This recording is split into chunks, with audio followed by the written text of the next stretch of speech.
আলাইকুম রহমতুল্লাহ বারাকাতু। আশা করি সবাই ভালো আছেন। আমি আল্লাহ রহমতে ভালো আছি। ঘনভোট চলতেছে, সামনে 12ই ফেব্রুয়ারি ইনশাআল্লাহ ঘনভোট হবে এবং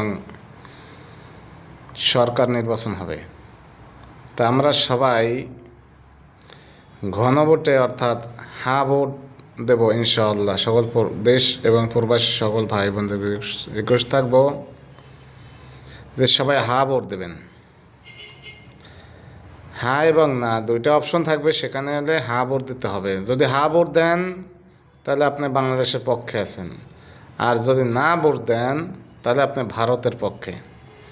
এখানে দুইটা অপশন। এটা আপনারা জানেন যে অতীতে যে ফ্যাসিস্ট সরকার ছিল তারা সবসময় ভারতের গোলামি করছে। ভারতের গোলামি করার জন্য সবসময় তাদের সাথে যোগাযোগ ছিল। এখন যারা সামনে ফ্যাসিস্ট সরকার বা জালেম হওয়ার জন্যে সামনে আসতেছে, তারা কিন্তু না প্রথমেই বলে দিছে।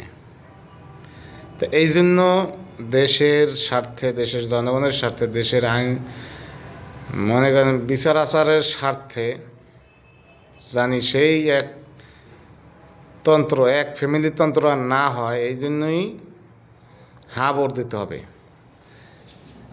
আপনারা জানেন সবাই যে জুলাই আন্দোলনে 2000-এর বেশি ছাত্রছাত্রী নিহত হওয়ার পরও, 30 থেকে 40,000 আহত হওয়ার পরও এখনও তাদের ওই রকম কোনো বিচার আচার কিছুই হয়নি। এখানে অন্তর্বর্তীকালীন সরকার যখন গঠিত হয়েছিল তখন তাদের অপশনে ছিল, কথাই ছিল এরকম যে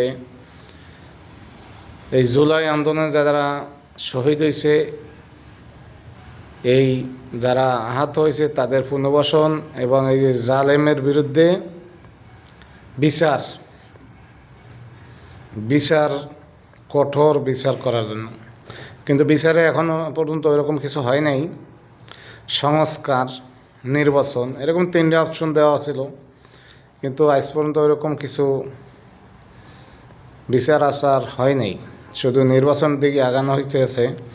এই জন্য সংস্কারের জন্য হ্যাঁ ভোট দরকার, বাংলাদেশের জন্য, বাংলাদেশের জনগণের, বাংলাদেশের স্বার্থের জন্য।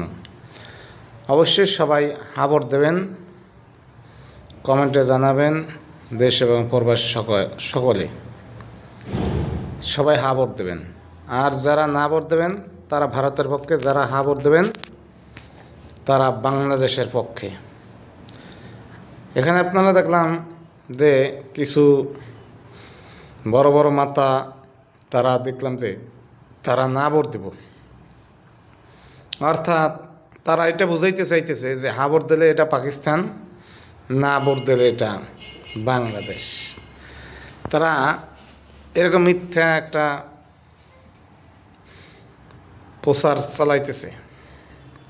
তো এই জন্য আমরা সবাই, দেশ এবং দেশের বাইরে যারা আছি সকল প্রবাসী ভাই বলুন, ইনশাআল্লাহ আমরা হ্যাঁ ভোট দেব দেশের স্বার্থে, দেশের জনগণের স্বার্থে, দেশের এই যে সংস্কারের স্বার্থে।